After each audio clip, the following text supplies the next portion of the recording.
So first of all, we have the death card. This is, walking through the tunnel and emerging on the other side where there are, the environment is just streaming with bright lights. It's just streaming with newness. It's streaming with just a lot new opportunities, okay? Some of you might have just been, walking through this dark tunnel, and the main thing that you had to look forward to was, leading you was that light at the end of the tunnel, okay? And I feel for many of you, this might have been, it's not so dark in this depiction. It's like you can still see your way, you still feel okay. You're still safe. You're in the confines of this tunnel. But the tunnel can feel a little bit claustrophobic and a little bit small and confining, right? So I feel like you were in an environment where it just felt a little bit stagnant. It felt a little bit dank and possibly damp and possibly kind of muggy. And you like your cleanliness. You like to be able to see things. You like to have full visibility. You like to know what's in your environment. Many of you might be germaphobes, and you're just a neat freak. And I feel like, for a Virgo to be in a tunnel, it's just not a good environment. And so that's what it felt like. It felt almost very linear, very structured.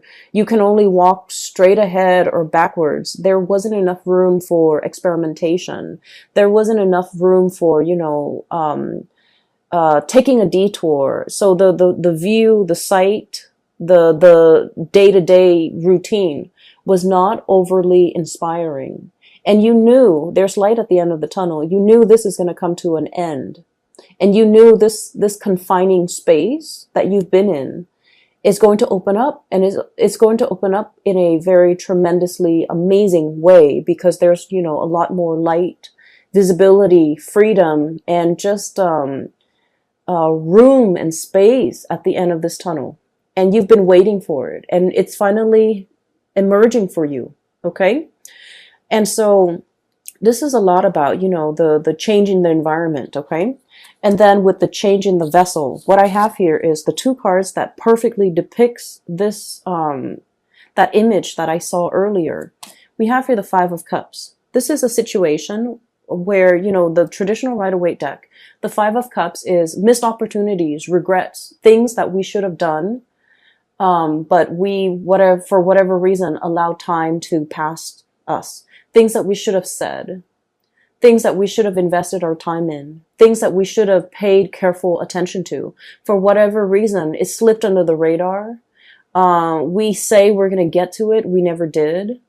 And then the opportunity slips us by. Okay. And this is also indicative of a situation where, the cups have already run dry. It's an old stagnant energy. There's cracks in it.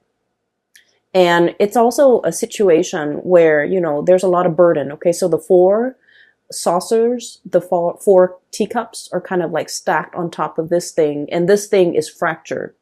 So it's sort of like carrying the weight of a situation.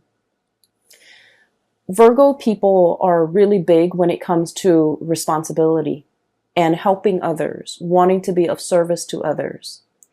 And I feel like, I guess like the recent year, okay, this could be like the past 4 years, the past 5 years. I feel almost like many of you have come into your own, and you're realizing as well that you're very capable. Like you're more capable than the people that you work with. You're more capable than the supervisor, than the boss, than the people that you take orders from. You're definitely more reliable. And you're also realizing that, I'm such a good worker. Why am I not getting rewarded? Why is more responsibility dumped on me?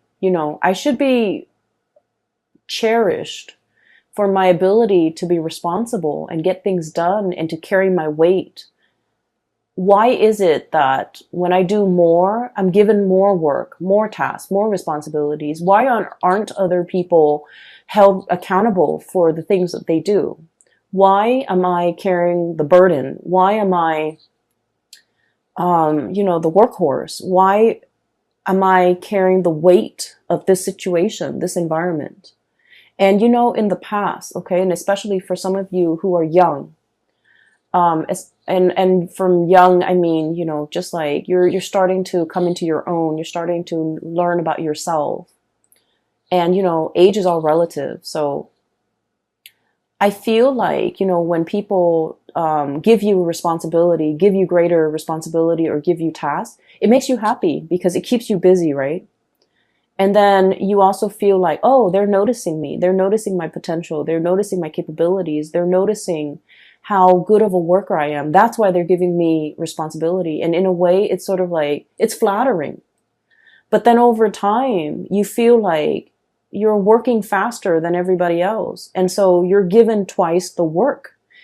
It's not fair.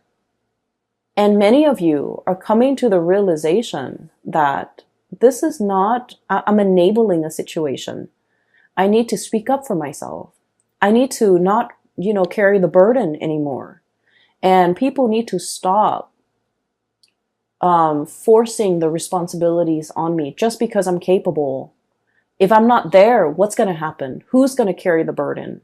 How is that place going to survive? And I feel almost like you come into a place where you are practicing loving detachment, okay? No longer wanting to be mother hen, you know, making sure everything runs smoothly. You're starting to detach yourself because you're realizing that you're subsidizing a situation. You're enabling a situation to continue to be unfair. And so there's definitely a change in the guards, a change in the times, a change in your perspective, a major, major paradigm shift when it comes to what you're willing or not willing to kind of take on, okay? You're in a position where you are picky, and that's great, picky about what you are willing to do, what you're not. You're picky about, you know, what projects to take on and what projects to leave behind, who to work with and who not to work with. And you're coming into that sense of discernment, no longer, you know, wanting to please everybody.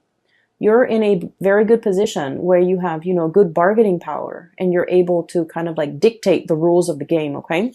And this came about through this sense of like, we're coming here from the Five of Cups. So if you can just imagine if these were cups, right, that were full, but they're all cracked.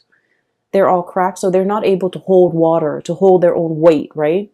And so we're changing the vessel. We're pouring everything that it was used to be held within these broken containers or cups. And we're switching the vessel. We're pouring it into here. And so I feel like you are redirecting your energy away from this mess, away from this situation that is very burdensome and very tiring and very unfair and unbalanced. You're redirecting your precious stream of gold here, okay? Falling into this cup. It's wonderful because this is about self-love, self-care. This is definitely as well about, you know, putting yourself first, doing things that make you happy rather than accommodating everybody else. And Virgo, it's okay to be selfish. You've spent your whole life working for other people. It's time to draw back your energy and take care of yourself and do things that you love. You know, work might be hectic. And if you're just like, I don't want to go to work today. I'd rather go have a picnic. I'd rather go hiking. I'd rather go watch a movie.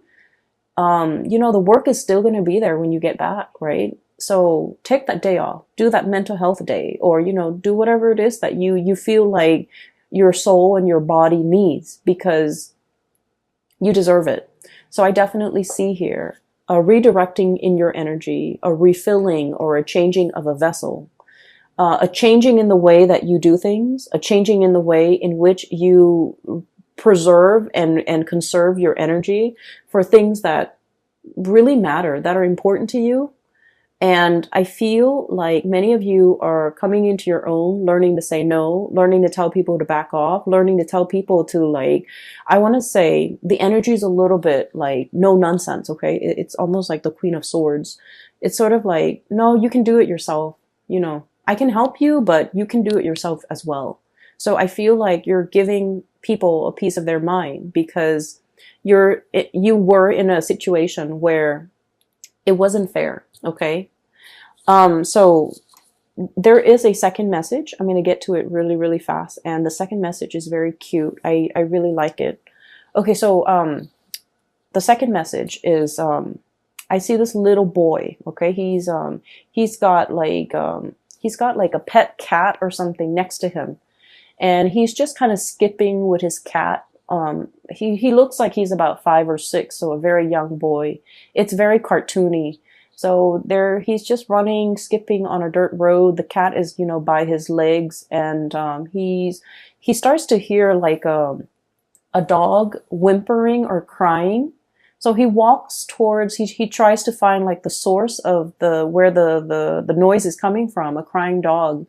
And then he goes towards this well, and he realizes there's a dog stuck at the bottom of the well, and the well is really deep, okay? So there's no pail, there's no, the drawstrings where you draw up the water. It's not there. So it's not like, and there's no water in the well. So he can't really jump in and save the dog. And even if he were to jump in, he's going to be stuck. So he's just trying to think, how to get the dog out of there. And I guess this is a make-believe world. So there's no adults nearby that he can come to and ask for help. There's no firemen. There's no animal control, right? So it's just him, the cat, and the dog stuck in the well. And then you kind of see him, this light bulb comes over his head. So he has an idea. And then he like runs off out of frame, and then he comes back with like a hot air, like with a balloon, okay? And he like ties a rock to the balloon, he tosses it down, and then I don't know how, I didn't see it, when he tossed the balloon down to the well, the dog bites the balloon, the rock comes off, and then the balloon magically lifts this dog out of this well. Okay, so like it's not supposed to make sense. It is very cartoony. I don't know how the rock fell off. I don't know how the dog is able to grab onto the single balloon string, and I don't even know how that one helium balloon is able to lift a dog. Okay, so it's not supposed to make sense, but it worked. Okay, so I almost feel like there's a sense of magic, and there's a sense of like, let's do it and wish for the best and hope for the best. And once you have that sense of childlike wonder and amazement and, creativity and thinking like a child, where everything is magical, where the laws of physics and the laws of the real world don't apply. Once we start to train our mind to think in that way, where the possibilities are endless, we start to see a lot of magical things happen. We start to see a lot of problems resolve on their own. And we start to see that whatever we have boxed ourselves into, whatever, self-sabotaging thoughts or things we tell ourselves, oh, it's not going to work because it defies logic, or it's not going to work because I don't know how it's physically possible. Once we let go of those thoughts that really hold us back, we can implement a lot of good changes. We can solve a lot of problems.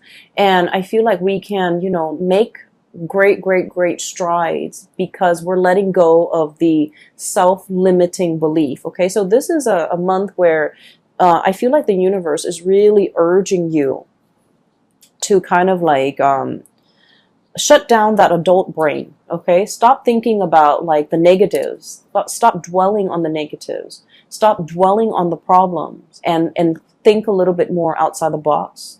Think a little bit more like a child, where the world is full of possibilities. The possibilities are endless. The child does not know the constraints of the real world or the physical world. The child does not know limitations, okay?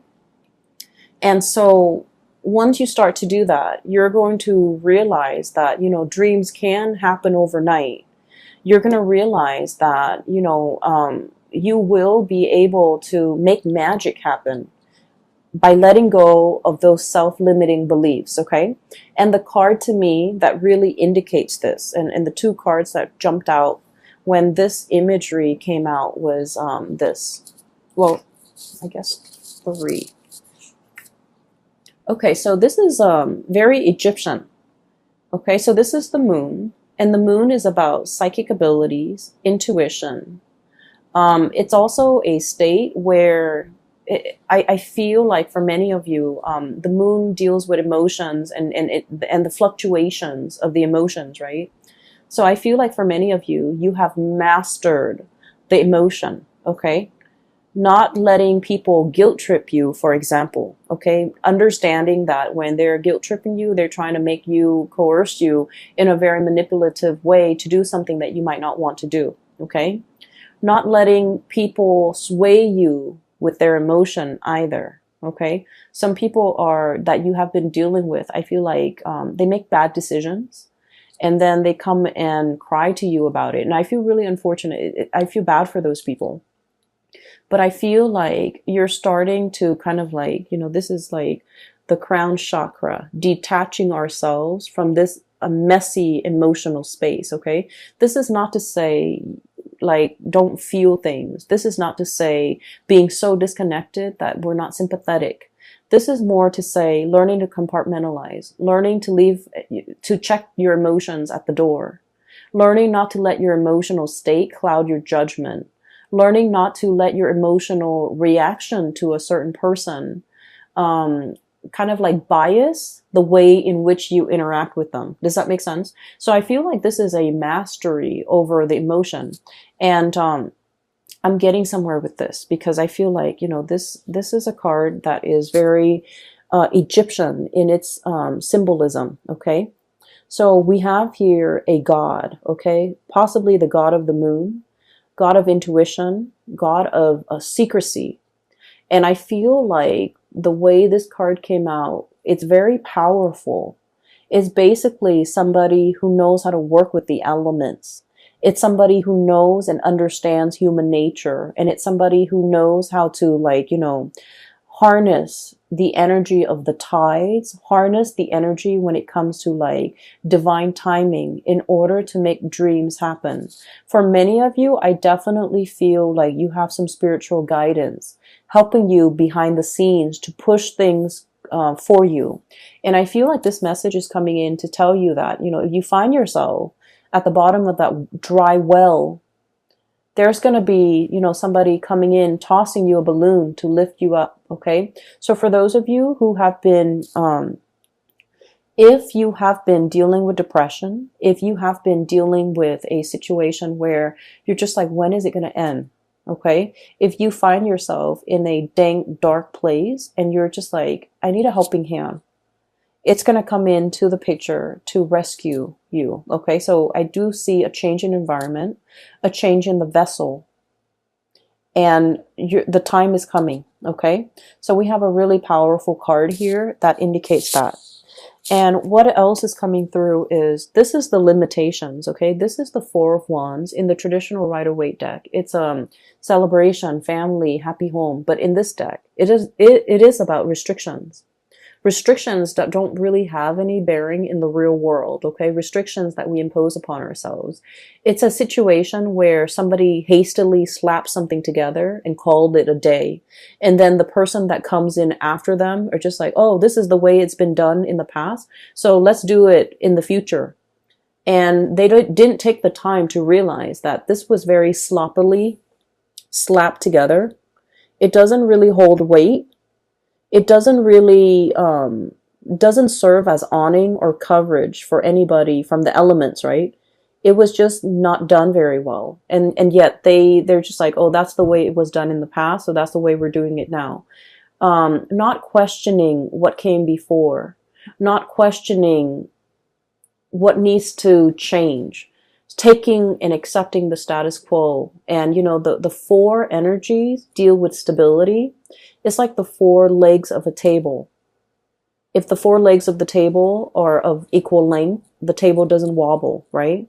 So in a way, it's very stable, but it can be very, very rigid. So I feel like there's a situation here where you're kind of forced to uproot, okay, that cactus is coming back, uproot, transplant, fix, break out of the status quo, or like, put yourself in a different situation, or like this environment is no longer serving you, so it's time for you to find something else that is a lot more stable. Okay, so I feel here that imagery with the, divine sense of timing, and then also a helping hand, to be able, like, that's going to be coming into the picture. Okay, so you have some really strong spiritual guidance from behind the scenes. Okay, the other thing that I'm sensing, so those two images aside, I feel like they have covered sufficiently the first row. And so we're talking about the second row now. This is your energy here, King of Pentacles, okay? You can be male or female, it doesn't really matter. This is a card that spells to me raw power, okay? Elephants are very, regal creatures, okay? They live into old age. They have a really long lifespan. I believe they also have the same gestation period as humans, if not like a month longer. So I don't remember if it's 9 or 10 months, but they have, or maybe it's more. You know what? I'm a little bit curious. So give me just a moment. Let me Google that.